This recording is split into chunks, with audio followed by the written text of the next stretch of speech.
If we're going to rise to the great challenge of abortion in the world today, we've got to multiply our leaders. And today I get to introduce you to one of the new emerging leaders from Latin America who's taking the gospel of life to pastors in a way that they can reteach it to their people, which is producing an army of good Samaritans.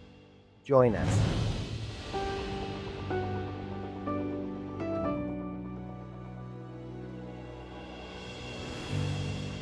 Thank you for joining us today. My co-person partner, Mark Nicholson, is not able to join us today. He's also traveling, and for several weeks now, we're both traveling, coming and going, but we're going to get back together soon. And I'm going to take advantage of this opportunity to introduce to you a very good friend of mine and co-worker, Anderson Ocampo. Anderson, welcome to our program. Hello, John. Thank you for having me. Yeah. Now, just so everybody knows, Anderson is his first name. I have never met anybody in the Mm, world who had Anderson as a first name, but Anderson is his first name. And you live in Medellin, Colombia. That is correct. Medellin, Colombia. That's the city of the eternal. How is it called? I think no. It's not fall. Well, we have a great weather here. Okay, That's what very nice. matters. Nice, cool, beautiful. I'll tell you though, everybody in America who's watching this, as soon as I mention Medellin, Colombia, they're going to be thinking of only one thing, and that is drug cartels and Pablo Escobar. So, is Pablo You're still right. hanging around at your local coffee shop over there? I mean, what's going on there in Colombia? Is it dangerous to walk the streets or what? Yeah, I think you're right. Everywhere I go, people think about that person. That's the first name that come to people's mind. And that's Mm, understandable for the movies, the Netflix series, the TV yeah. novels in Colombia. They have been exploring that history in Colombia. However, that was a history back in the 80s and the 90s. And the Medellin city has really made a great effort to change that history, to change that culture. And Mm, so physically, the structure of the city has changed. It is beautiful. We have an amazing metro, amazing transportation system, amazing tunnels to get to the airport. We have two airports in our city. mm, We have many foreigners that love coming here. We have rivers where tourists can mm, go and enjoy. And so that to say that the culture has changed a lot in terms of drugs, and it's mm. not like you can go and buy illegal drugs in a drugstore. That is not true, though sometimes people think about that. Yeah. Well, God has been merciful then to Colombia in general because it's a democratic elected country. It shifts from Mm, kind of leaning conservative to leaning liberal, like we ebb and flow here in the state. But I've been to Medellin numerous times, and you're right, it's a beautiful city with big, beautiful mountains all around it. Um, but we're not tourist people, okay? We're not here to talk about tourism. I just right. wanted to acknowledge the fact that you are from a very famous part of the world for negative reasons, and it's no longer true. So, Yeah. praise God for that. But uh, we've known each other for 7 or 8 Since years. So 2018. Yeah. We met in 2018. 2018. Okay. And just tell us, quickly about, did you grow up in a Christian family? Have Uh, you been a believer since you were 2 years old? Tell us a little bit about how yeah. your passion for Christ has come about. Yeah. Thank you for asking. That's a great question that is very well connected with what I'm doing here right now in Passion Life. I grew up in a Catholic home, as many. That's has been our tradition here in Colombia. And I grew up in a Catholic home. And then when I was about 12 years old, I'm going to share a story and then I will connect that how I came to Christ. When I was about 12 years old, my mom tells me that back in 85, she became pregnant and she was not married. She had a crisis and a family member came to help and gave her pills. She took those pills and she was very scared and freaked out. And she went to the bathroom and she threw up those pills. And she started praying. And long story short, the pills didn't work. However, the pregnancy, those 9 months, became very, very difficult for her. So when I was supposed to be born in August the 29th, okay, and then she comes to the doctor, no pain, there's no labor pains and anything. So all the way through September 22nd, she has to be induced labor and finally gives birth with a 10-month-old newborn baby, almost dead. So they take the baby to the infants hospital. And back in the day, we didn't have the transportation we have now. So she has to go home and every day take two buses to nurse the baby. They didn't have many hopes about the baby. So the doctors quickly call a priest and baptize the baby and call it George. Um, and then my mom tells me that somebody from somewhere, a woman, comes and prays for her. And then, well, here I am telling the story. They rebaptized me, named me Anderson. You probably remember that TV show, MacGyver. The actor's last name is Anderson. And I think that's why they named me Anderson. Um, so, she tells me this story, and I come to this kind of curiosity and interest why that happened, why I was born instead of not. And then when I am 15 years old, a neighbor shares with me the gospel. I was out in the street about 10 p.m. He comes to me and he says, Anderson, I got to tell you about Jesus Christ. He has changed my life. You know me, I was in prison in the US, and now I am here sharing the gospel in my house. And then, I go home, and literally, after I wake up the next day, I feel like a total different person. That was 25 years ago. And so I spent my entire teenagers in the church, fasting. We're a very active Pentecostal church. And when I met you in 2018, I already started my research on the pro-life questions, when does life begin, and all the debates and everything. I was wondering why my church never talked about that, never talks about that in a sermon format or any other. And so, yeah, that to say how I came to Christ, and eventually how I connect that story with, in a way, God's purpose for my life to Yeah, understand. sure. Absolutely. Yeah. You were born in effect. You were you are connected to a crisis pregnancy, and by the mercy of God, your mother had a holy fear, let's say, Mhm. and fought to save your life after getting some bad advice. And I'm sure now, seeing how your life has unfolded and you're helping others, it does have a ring of poetic beauty and justice to Mhm. it, how you started. So, Yeah. Yeah, and I share that story anytime I can, and it's a mm, breakthrough.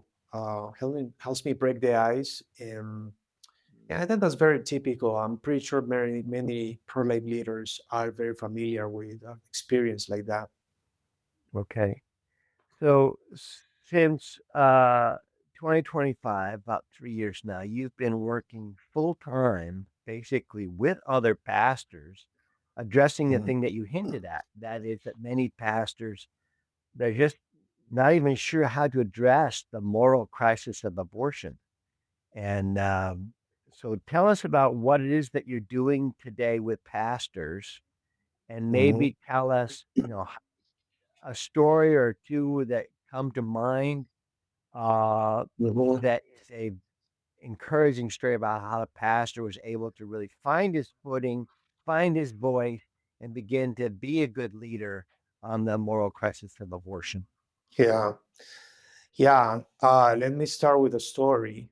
About a year ago, I was in Mexico, and after teaching the four questions, come this pastor, and he says, "You know, Anderson, I have been a Christian since the 90s, and I've never heard this.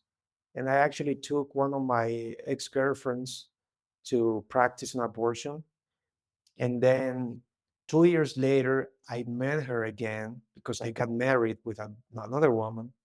And then she says, um, I haven't been able to have children. And then now he's in Christ, and he says, I prayed for her, and 5 years later, she tells me, now I am a mother. So this pastor in one of those churches, stands up with a microphone and shares this story.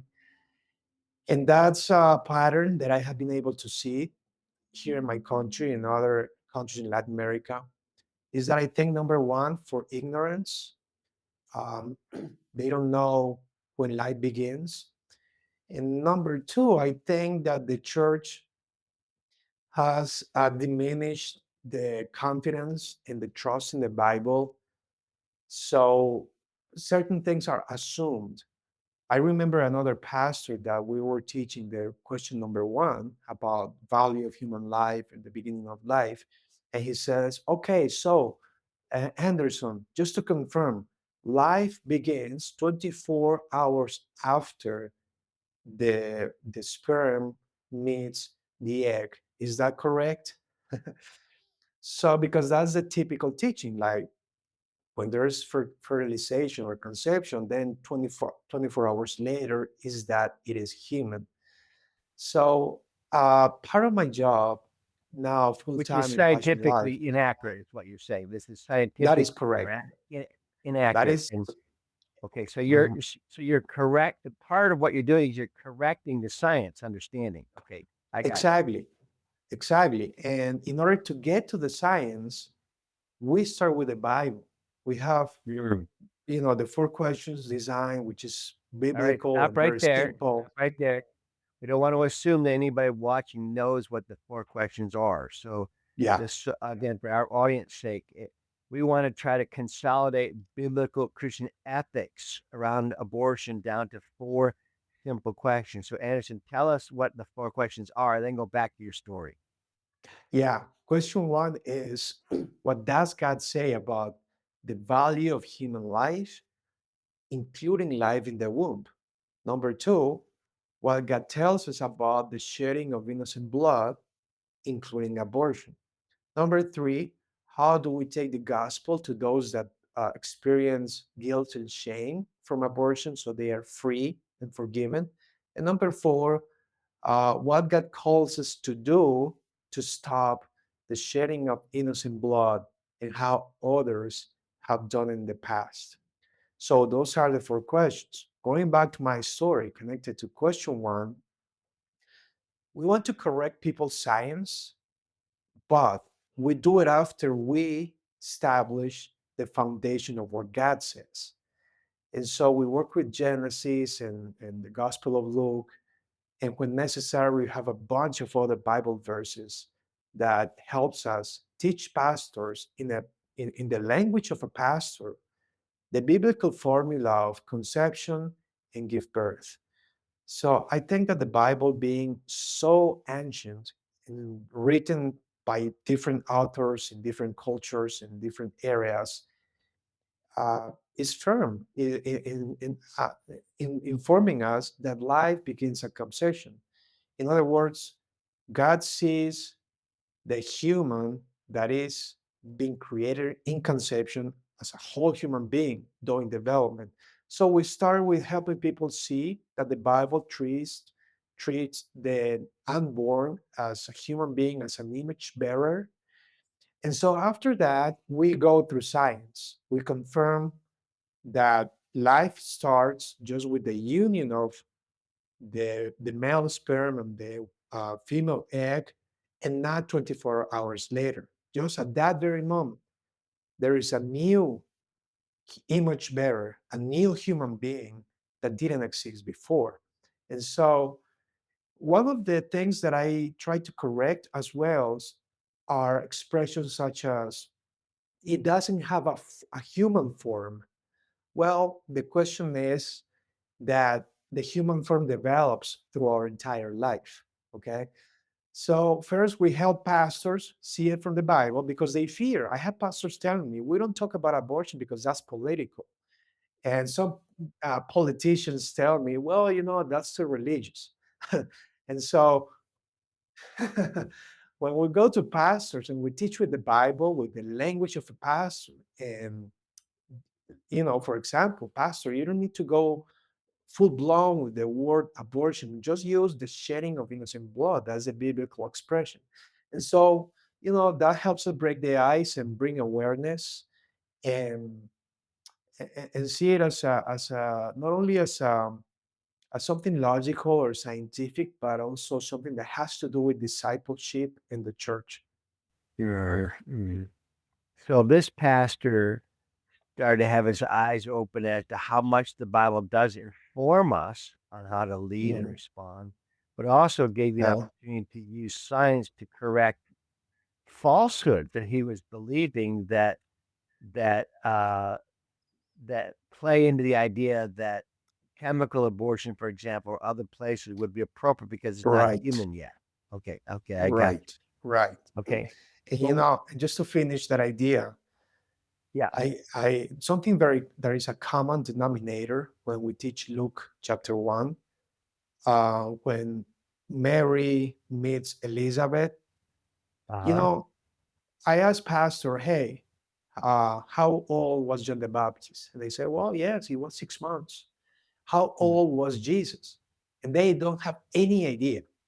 And that happened to all of us. We never asked that question to the Bible. What was the size of Jesus when Mary meets Elizabeth? And that's enlightening because you see Jesus Christ as very God and very man just right there. And he doesn't that's have right. hands, he doesn't have a head.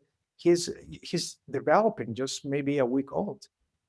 Yeah, yeah, you're right. Someone said to me once, "Well, it doesn't look like a baby." And I said, "Well, actually, it looks like every other baby at that age of development. That it's completely normal. It's just that we're Yeah. just not used to seeing babies that are 1 day old in the womb as Mhm. opposed to 1 day old after birth. But that's part of the education process for sure. So, Yeah. uh, tell us, just like this year, where have you gone to teach pastors and leaders these 4 Yeah. questions? I Yeah. think it'd be interesting Um, for our audience to just kinda know where you're going. yeah, I'm happy to share about that. First of all, I am working with a committee, a pro-life committee here in my city, in Medellin. That committee started back in 22, and we go to other churches and we go to elementary and high schools as well, public and Christian. So here in Medellin, we have teaching. We have already pastors I work with that they teach the 4 questions without me and with me. And we have people going to schools to do apologetics. And also, we work with pregnancy centers, helping them counseling. And back in April, we did a tour throughout Colombia with a doctor teaching people how to use the ultrasound and what to identify when they are doing the ultrasound in order to do a rescue. So we start from our own city and going further and further. And so this year, I have been working in Mexico. Back in February, I went to Mexico by the third time to Mexico City and another city called Aguas Calientes. And, and so we were there teaching the 4 questions. After that, we tried to follow up and help people, with tips and ideas so they can reteach the 4 questions by their own to their own churches. I've been to Chile. I just came from Chile a couple weeks ago, and we work with a couple of pastors. We train a different group of about 60 pastors, and I actually came with Jeannie Pernia, help them with some advice and guidance on how to establish the pregnancy center. Also came to Honduras, Guatemala. Honduras. I was with you in Guatemala. It was amazing. Okay. 800 pastors. Yeah. We came to And El Cuba. Salvador, Cuba. El Cuba, Salvador. yes, Okay. Cuba, El And Salvador. is that, well, you do a lot of traveling. Listen, we're going to take a break. Yeah, When we get back, I want to go a little further, talk a little bit about your work with high school students and helping young people talk about pro-life without using the Bible, defending the case for life without the Bible in Latin sounds good. America. We'll take a break. The US accounts for only 3% of the abortions that happen in our world each year, leaving 97% of the crisis before us as a world missions challenge. Would you join us in serving where the need is greatest? Passion Life, rescuing the most vulnerable where abortion is most concentrated. We've received a really overwhelming and wonderful response to this tiny baby fetal model that we've developed here in Passion Life. This fetal model is a medically accurate representation from the 9th week after conception. If you go to our website, we've got a way for you to not only send those tiny babies around the world, but find out a way that you can have some of those tiny babies come to you for your own use as well. I'm with Anderson Ocampo, who lives in Medellin, Colombia, and works with Passion Life as a Bible teacher and apologetics teacher to pastors and leaders throughout all of Latin America. And we're just talking about some of his experiences and bringing the gospel of life to God's people there, uh, teaching apologetics. I wanted to zero in on the apologetics here. By the way, we've also mentioned these four questions and how they're being used to transform and guide churches all over the world, including in Medellin and other countries outside of Colombia. Um, if you want to see these four questions for yourself, it's a 10-page document. It's free as a download, and you can find them at passionlife.org. Just go to the homepage. You'll see the word resources there. You click on that, and you'll see the four questions. And you'll also see a leader's guide to the four questions. And these are designed so that anyone can teach what the Bible has to say about our Mhm. response to the shedding of innocent blood. Anderson, as you've gone into schools, you just can't quote the Bible, and everybody recognizes that we want to know what the Bible says, but we also want to know how to make the case for life in secular or even hostile environments. So you go into high schools with kind of a pro life message too. Can you tell us briefly Mhm. about some of your experiences there? Absolutely. And let me share with you a picture where I am answering questions from students. We go to both Christian and non Christian schools, and the questions are pretty much the same. And so we allow the students to ask and comment freely without any judgment. We want just to create an environment of confidence where they can bring up their questions. Most questions I find I receive are like, what's going to happen if the baby is going to suffer? What if the mother is very poor? Those are the main questions here in Latin America. Of course, those like my body, my choice, on it's not a human yet. Those are questions that we try to bring up in both scenarios. So we try to use logic, and I try to stay with what Scott Klusendorf uses is just what's the unborn. The abortion is evil or is the killing of a human being only if the unborn is human. So I try also to ask students, what do you mean by a clump of cells? Or do you know cases where the mother is in imminent danger? Or how do you explain that it is not human? And then, of course, we use the tiny babies to show them how a fetus is a baby is at 9 weeks, and that just changes their mind. They didn't they've never seen most of the times a baby that size. So we use the logic and we use the fetal model and we ask them questions as well. It's a beautiful thing to see young people engaging on this issue and not being afraid to talk about it or getting Mhm, angry and violent about it. Time frame here, we're kind of grieving the recent assassination of Charlie Kirk, and he was famous for going on to campuses mhm. and saying, "Prove me wrong," engaging people on hard questions. Right. Um, and that's kind of what we're doing in the world of pro-life, in the pro-life arena. We Mhm, don't get into politics so much, but we do want to get into the pro-life space and engage young people to think. And those are got to be some of the most exhilarating moments, aren't they? To see young people, the lights go on, the mhm, wheels start turning. And mhm, again, I just want to encourage you, if you want to learn how to make the case for life in 5 minutes or less, uh, drop by our website, passionlife.org, and look for the resource called Only One Question, which mhm, is this is an entryway to learn how to make the case. Hey, you wrote a book also called mhm. Apologetica Pro Vida.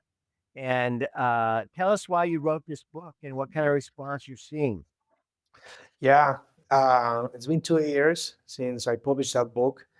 And the reason I wanted to write that book was because most of the pro-life written books or literature around in Christian bookstores and even Catholics are translated from English.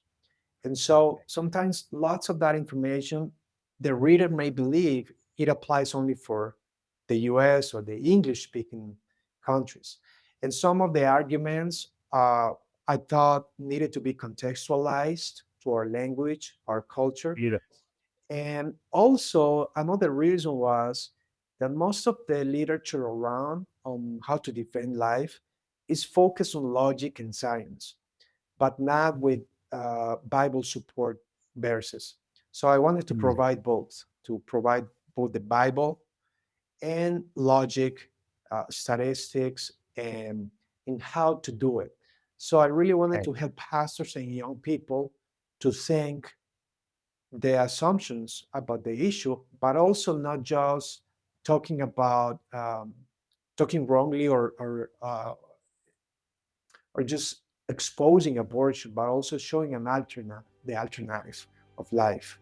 So showing why Well, life, Anderson, yeah. yeah, Yeah, I don't mean to cut you off, but where our time is almost okay, out here, I just want to commend okay, you for the book using both the Bible and moral reasoning and scripture. I want to commend you for your work, and I want to pray that the gospel of life will go out and multiply a thousandfold. Thank you for joining us today. thank you.